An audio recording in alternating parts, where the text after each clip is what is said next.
Hello दोस्तों, करोड़ दी will channel में आप सबका हार्दिक स्वागत है। जैसे आपने थंबनेल में देखा है कि यूरोपियन यूनियन है, उसने रशियन ऑयल के इंपोर्ट को बैन कर दिया है और क्लियरली ये सबसे बड़ी मेजर न्यूज़ है।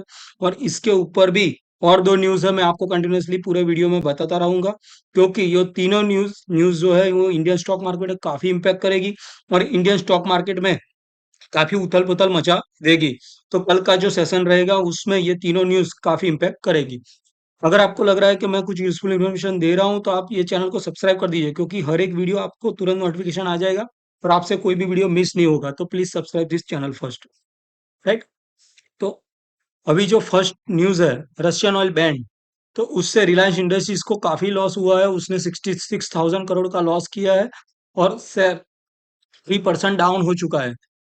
तो सबसे बड़ा इंपोर्ट जो रशियन रशियन ऑयल का कर रहा है वो रिलायंस इंडस्ट्री ही कर रहा है। उसी वजह से रिलायंस इंडस्ट्री का शेयर 3% डाउन है। और क्यों डाउन है उसका हिस्ट्री भी मैं आपको बताऊंगा, और अभी क्या डिसीजन आया वो मैं बता रहा हूँ आपको। तो फर्स्ट, अभी हिस्ट्री ऐसा है कि यूएस प्रेसिडेंट डोनाल्ड ट्रंप ने क्लियरली बताया था कि रशियन ऑयल को परचेस मत करो। कोई भी कंट्री जो रशियन ऑयल को परचेस करेंगे उसके ऊपर हम काफी इंपोर्ट लगाएंगे। उसी वजह से यूरोपियन यूनियन ने रशियन ऑयल के इंपोर्ट को बैन किया है और no European Union countries permitted to import Russian oil, right? और India will be impacted. India clearly इसमें इम्पैक्टेड रहेगा, क्योंकि India was a supplier of refined petroleum product worth $15 billion annually to Europe, right? India क्या कर रहा है? रसिया से oil ले रहा है, उसको रिफाइन कर रहा है और यूरोपियन यूनियन को बेच रहा है, राइट? और इसमें सबसे बड़ा मेजर स्टेक है रिलायंस का, राइट?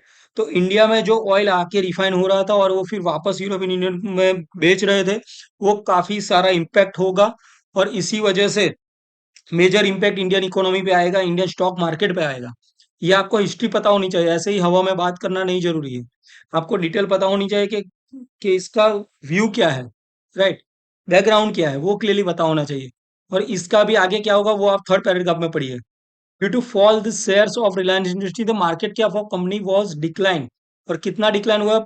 एक दिन में 65,000 crore in a day, right? मतलब 65,000 crore in a day only, one decision की वजह से उनको, उनका जो मार्केट कैप है वो वाइप आउट हो चुका है। तो मतलब आप समझो कि कोई एक न्यूज का इंडियन इकोनॉमी और इंडियन स्टॉक मार्केट और इंडियन की सबसे बड़ी निफ्टी 50 की कंपनीज है रिलायंस इंडस्ट्रीज, उसके ऊपर क्या इम्पैक्ट पड़ेगा। और रिलायंस इंडस्ट्रीज अगर डाउन होगी तो पूरी निफ्टी 50 डाउन होगी और इंडियन इकोनॉमी डाउन होगी, मतलब होगी, राइट?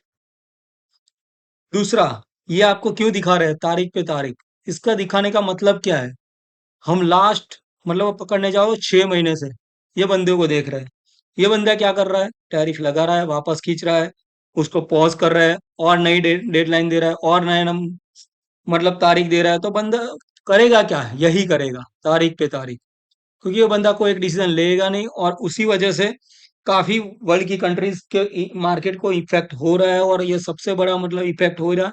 और एक और उसने डेट दे दी है कि दिल्ली में 6 राउंड ऑफ टॉक होगा न्यू दिल्ली में। बट इसका अभी मुझे नहीं लग रहा कि मार्केट सीरियसली ले रहा है, क्योंकि ये बंदा कभी भी कुछ भी न्यूज दे रहा है और कुछ भी पलट रहा है। और उसकी जो गवर्नमेंट के अंदर जो सारे मंत्रीज है और उसके जो चांसलर है वो भी कुछ ना कुछ अनाम शनाम इसकी वजह से बोलते रहे, राइट?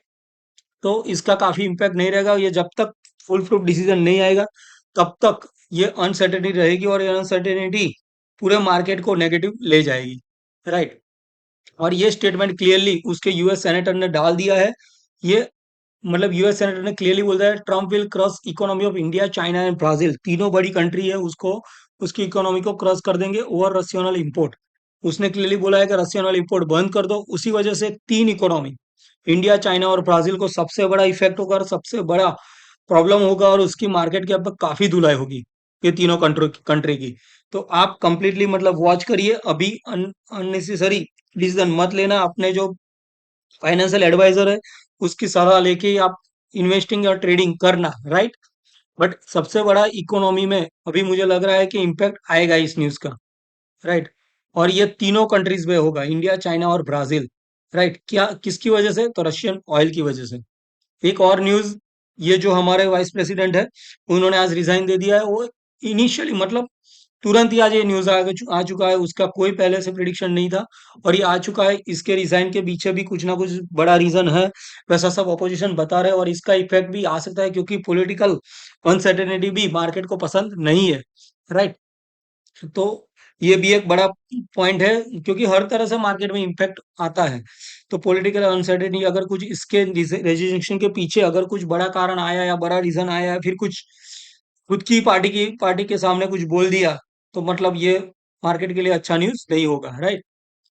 तो अभी देख लेते हैं कि रियल डेटा क्या बोल रहा है कि क्रूड ऑयल और ब्रेंट ये दोनों अभी मतलब स्टेबल है, मतलब 1.5% डाउन है, तो मतलब काफी बड़ा नहीं है। अगर क्रूड ऑयल का प्राइस बढ़ेगा तो हमारे लिए सबसे बड़ा दिक्कत होगा, तो आप क्रूड ऑयल के प्राइस के ऊपर कंप्लीटली वॉच करना क्योंकि क्रूड ऑयल का प्राइस अगर 70 के ऊपर जाएगा तो मतलब इंडियन स्टॉक मार्केट क्रैश होगा, राइट? और ये F I S D S activity ये सबसे बड़ी अभी तक का डेटा आपको देखना चाहिए क्योंकि लास्ट 7 डेज 30 डेज जो भी पकड़ लो एफ आई एस बेचते ही जा रहा है। बट सबसे पहले आज का डेटा देख लो, 22 जुलाई में भी एफ आई एस ने बेचा है, 3,500 का बेचा हुआ है, डी आई एस को बाय करते ही जा रहे हैं क्योंकि एस आई पी का जो इनफ्लो है बढ़ता जा रहा है। इंडियन स्टॉक मार्केट में काफी मतलब रिटेल इन्वेस्टर बाइंग कर रहे हैं, एस आई पी में इन्वेस्ट कर रहे हैं, वो अच्छी बात है। बट उसके सामने एफआईएस अभी देश छोड़ के जा रहे हैं, वो क्लियरली बेचते जा रहे हैं। और उन्होंने में अगर आप देखने जाओ तो 22 को बेचा है 3,500 करोड़ का, 21 को बेचा है 1,600 करोड़ का, और लास्ट 7 डेज में उन्होंने अराउंड 7,000 करोड़ का बेच दिया और लास्ट 30 डेज में 15,000 करोड़ रुपीज उन्होंने इंडियन स्टॉक मार्केट से निकाल दिए हैं। तो आप ये पकड़ लो कि 15,000 करोड़ रुपए इंडियन स्टॉक मार्केट से गए हैं और मार्केट अभी गिरा नहीं है। क्यों नहीं गिरा? क्योंकि गवर्नमेंट में आरबीआई ने रेट कट किया, उससे बैंकिंग ऊपर आया, बैंकिंग ऊपर है, उसी वजह से इंडियन स्टॉक मार्केट बचा हुआ है। बट ये कितने टाइम तक बचा रहेगा वो मुझे नहीं लग रहा कि काफी मतलब पैनिक सेलिंग होगा क्योंकि एफआईएस बेच के जा रहे हैं, राइट?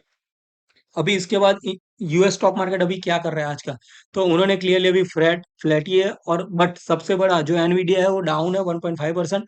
और इससे मतलब ये भी यूएस से भी कोई पॉजिटिव न्यूज हमारे लिए नहीं है, राइट? और इन दोनों के ऊपर भी काफी डिपेंड है क्योंकि इन्होंने सब सब और से ट्रम्प ने सब और से मतलब इंडिया, ब्राजील और चाइना तीनों को घेर के रखा है और इंडिया के ऊपर अभी कोई डिसीजन आया नहीं है। वो सबसे बड़ा इम्पैक्ट होगा। अगर आपको लग रहा है कि मैंने कुछ आपको यूज़फुल इन्फॉर्मेशन दिया है तो ये चैनल को तुरंत सब्सक्राइब कर दीजिए क्योंकि सब्सक्राइब करोगे तो आपको सारे वीडियो के नोटिफिकेशन तुरंत मिल जाएंगे। तो आपसे कोई वीडियो मिस नहीं होगा। तो request you to please subscribe this channel. Thank you very much.